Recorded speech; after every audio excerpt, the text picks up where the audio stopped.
So, do you think that we're going to end up like other countries such as North Korea and, say, China because of this web neutrality ceasing to exist? I think that that is a really like draconian and scary way to look at it. You know, we obviously know that the way that information on the internet is shared differently in different countries. So in China, for example, you can't access Google, you can't access Facebook.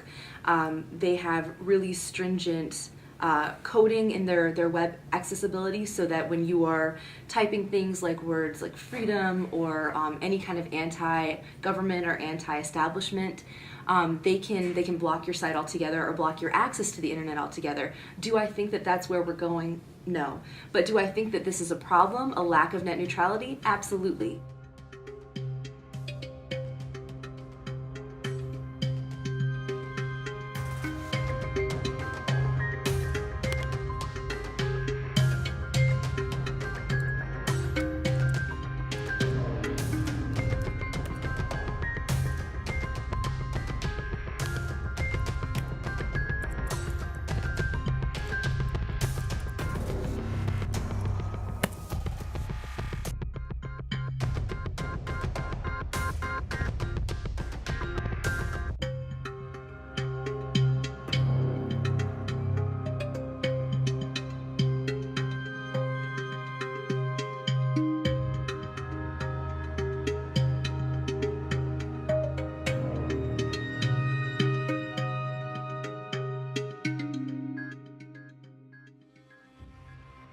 Does that mean we're starting? It means we're starting. Now I'm going to be really awkward and uncomfortable the whole time.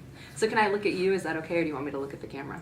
You can look at me. That's fine. Cool. I'd rather do that. That feels more like a conversation. Yeah. So what is web neutrality? So the idea of web neutrality or net neutrality, I think, is something that people hear and they're like, oh, that doesn't matter to me. That sounds like some techie term that doesn't have any bearing on my life. But the definition is really quite simple. It's this idea that the internet should be free and open, meaning that internet service providers like Verizon or Comcast or whatever company that you go through in order to get access to the internet, that means that internet service providers and governments shouldn't be able to discriminate against certain types of content on the internet. It means that no matter what the website is, as long as it's a legal website, that you should have equal access no matter what the site is, who the user is, how fast the content is delivered, what the goal of the content is. So what they're saying is they can't discriminate based on that content. And that's the internet that we're used to. The web neutral internet is the internet that we use. So I think that when we think about net neutrality, what we have to remember is the things about the internet that we all currently love and enjoy, that is the internet that is web neutral. That is the internet that is currently open and free flowing. And by threatening net neutrality, we're threatening that accessibility.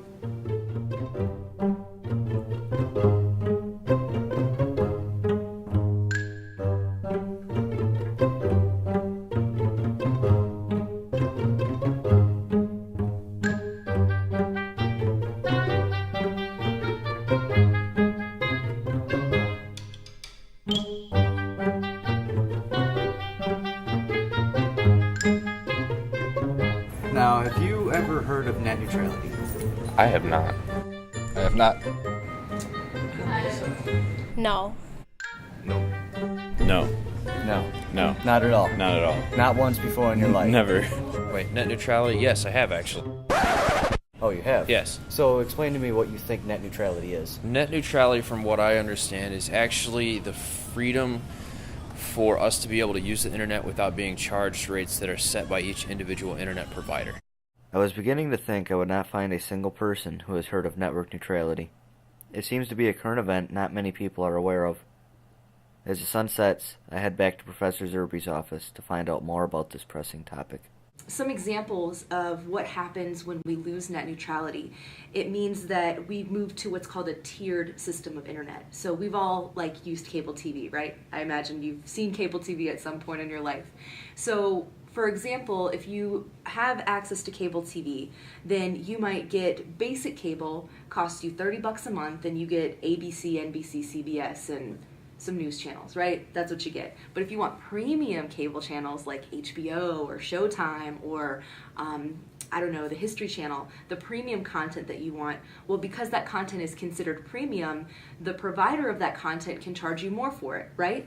So we start to classify content. We're discriminating against content. This content has more value than this content, so I'm going to charge you more for it. And so when we get rid of things like net neutrality, what we're saying is that now an internet service provider like Verizon can say, well, we're going to add a tiered system to the internet. So we all know that you love Facebook and you love Tumblr and Twitter. So if you want to use those websites, that's going to cost you another $30 a month. To illustrate what she said, the consumer must pay their internet provider, in this case Verizon, a set amount of money to unlock premium websites such as Facebook and Twitter, allowing the consumer to access these sites. Let's see what people have to say about this. Do you guys use social networking sites?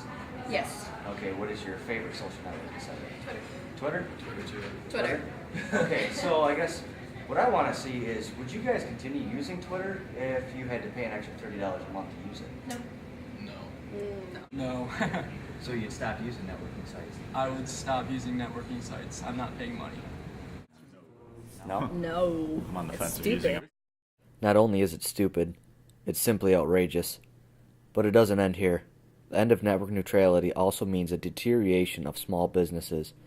Larger corporations will be able to pay internet providers large sums of money for their websites to load faster and for competing websites to get slowed down. If clients can't get small business websites to load, they will seek out larger businesses who can afford higher speeds.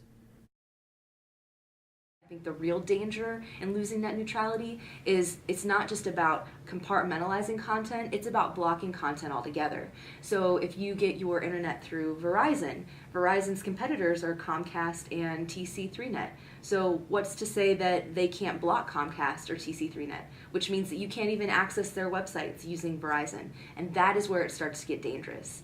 The loss of net neutrality will encourage corruption throughout the states.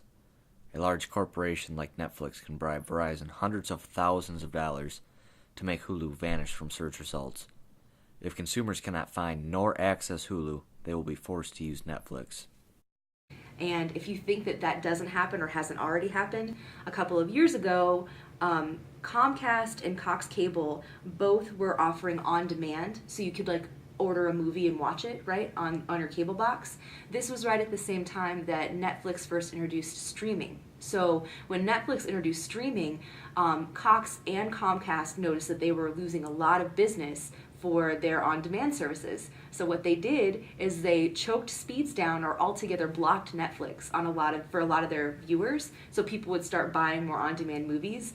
And when the FCC caught wind of it, they were like, you can't do that. That's not fair. That's against net neutrality. The internet has revolutionized the way we do things today, from staying in touch with high school friends to Skyping with grandma. From researching term papers to spending hours Googling cats and Nicolas Cage. Without the internet, there is no SparkNotes. Without SparkNotes, we would actually have to read books. Yeah. This being said, don't give up on this great resource we are blessed to have. Don't allow higher powers to dictate what we use the internet for and what we have access to. That's not what the internet is about. We are slowly losing our freedoms in America. Do not let the internet be one of them. Educate yourself on network neutrality. Learn more than what you have in this video, for there's so much more to be discovered. Teach your friends about it. Knowledge is powerful. Take full advantage of it. Thank you for watching.